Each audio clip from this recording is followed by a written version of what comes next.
Pablo Escobar, the name that screams cocaine, chaos, and cash. His story is a wild ride of power, ambition, and a never-ending quest for control.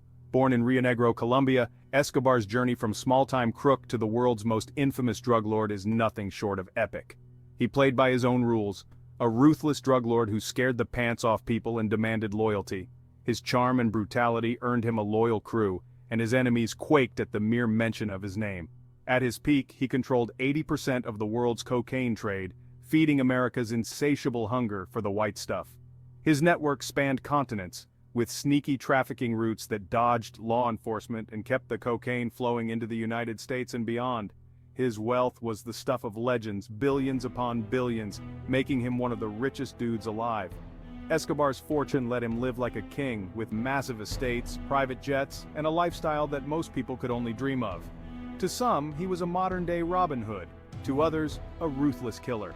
In Medellin, he built homes for the poor, funded schools, and even made soccer fields, winning the hearts of many. But his good deeds were overshadowed by his violent ways and the countless lives he ruined. One thing was clear: Pablo Escobar was a force to be reckoned with. His influence went beyond the drug trade, seeping into politics, law enforcement, and the very fabric of Colombian society. From his fortress-like Hacienda Nápoles, complete with its own zoo and airstrip, Escobar ruled his empire with an iron fist. The estate was a symbol of his power and extravagance, a place where he could entertain guests and conduct business without a care. His Medellin cartel was behind countless murders, bombings, and kidnappings. The violence was non-stop, with Escobar orchestrating attacks that left a trail of destruction.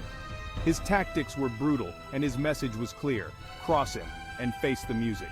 He waged war on the Colombian government, unleashing a wave of terror that shook the nation. Politicians, judges, and law enforcement officials became targets, and the streets of Colombia ran red with blood. Escobar's campaign of terror was meant to bend the government to his will, but it also rallied his enemies. He thought he was invincible, untouchable. For years, Escobar dodged capture, using his wealth and influence to stay one step ahead of the authorities. His confidence grew, and so did his empire.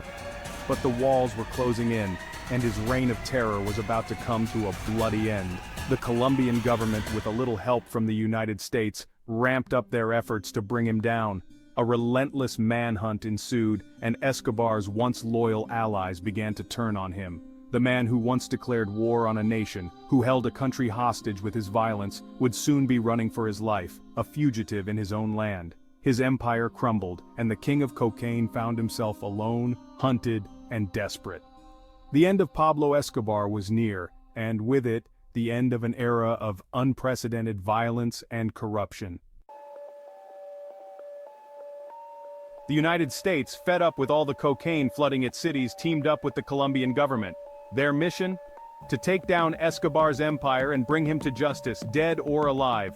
No pressure.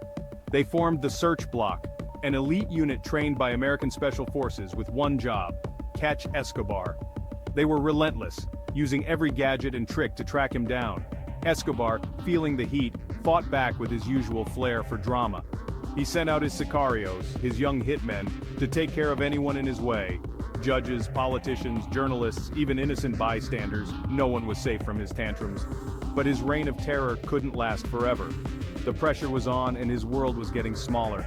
The man who once lived like a king was now hiding in shabby safe houses, always on the move, always looking over his shoulder. His empire was falling apart, his lieutenants were turning on each other, and the noose was tightening. December 2nd, 1993. A day that made headlines. After months of playing hide-and-seek, the Search Block finally found Escobar in a Medellin neighborhood. He was like a trapped animal, desperate and alone.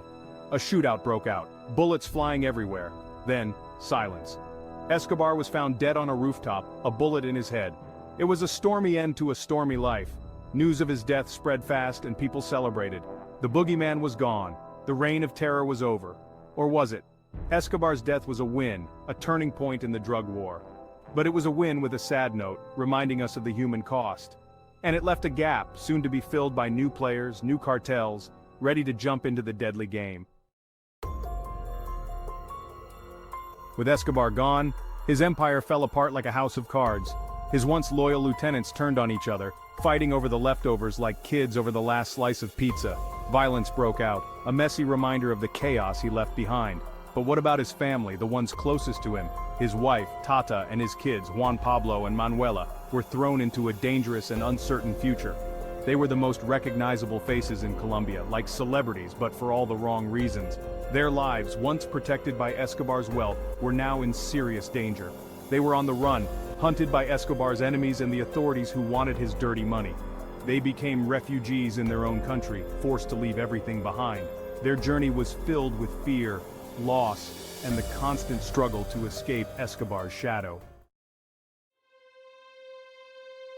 Maria Victoria Henao, who ran the cocaine cartel alongside Escobar, now found herself alone and in a real jam. After his death, the cartel members wanted her to become the chief, but she just wanted to disappear where no one knew her.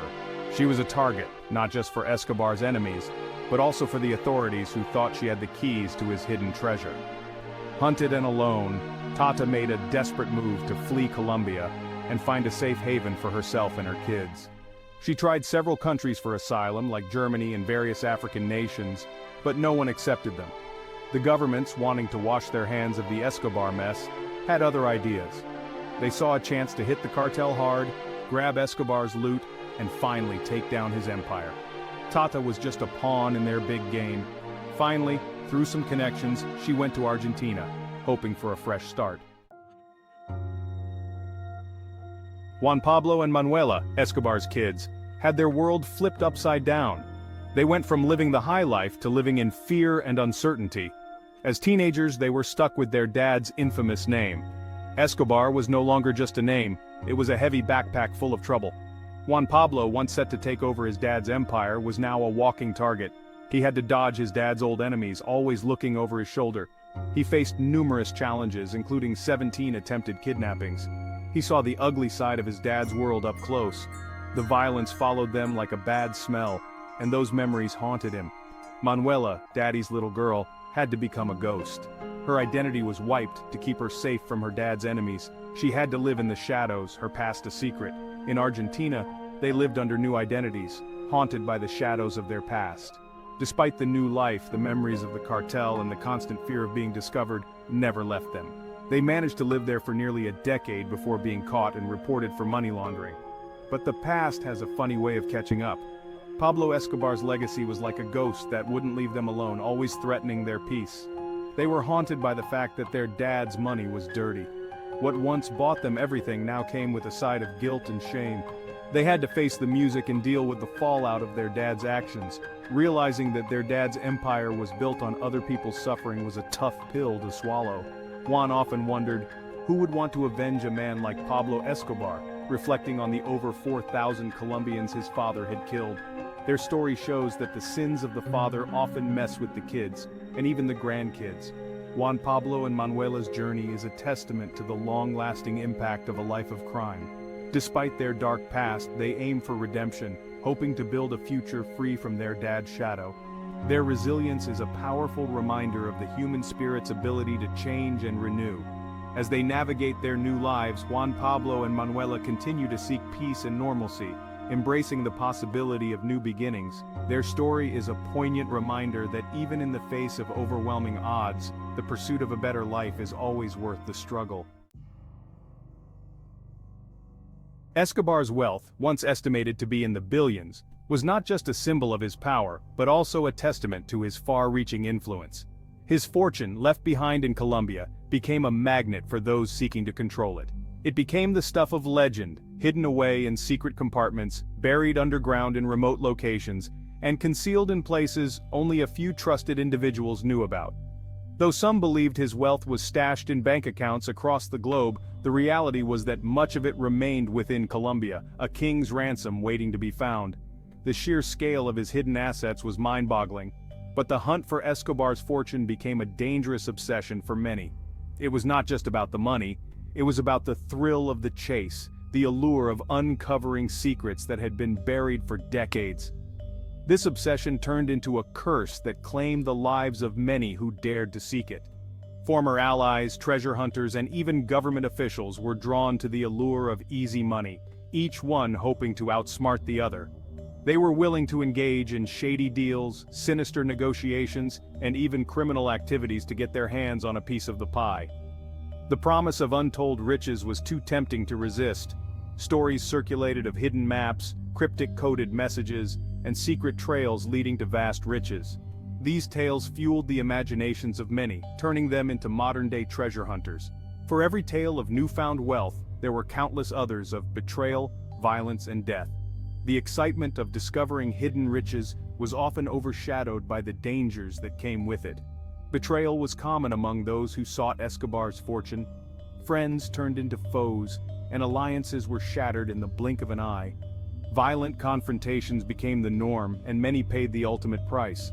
The hunt for Escobar's fortune became a microcosm of the drug trade itself, fueled by greed, violence, and the illusion of easy riches. It was a dangerous game where the stakes were life and death. Greedy hands reached out for the money, and violent confrontations erupted over the wealth. The criminal underworld was in constant motion, each player trying to outmaneuver the other. The illusion of easy riches was a powerful temptation, drawing people into a web of deceit and danger. It was a stark reminder that the legacy of Pablo Escobar, even in death, continued to cast a long and bloody shadow. His legacy was not just one of wealth and power, but also of violence and bloodshed. The shadow of death loomed large, and the bloody aftermath of his crimes continued to haunt those who dared to seek his fortune.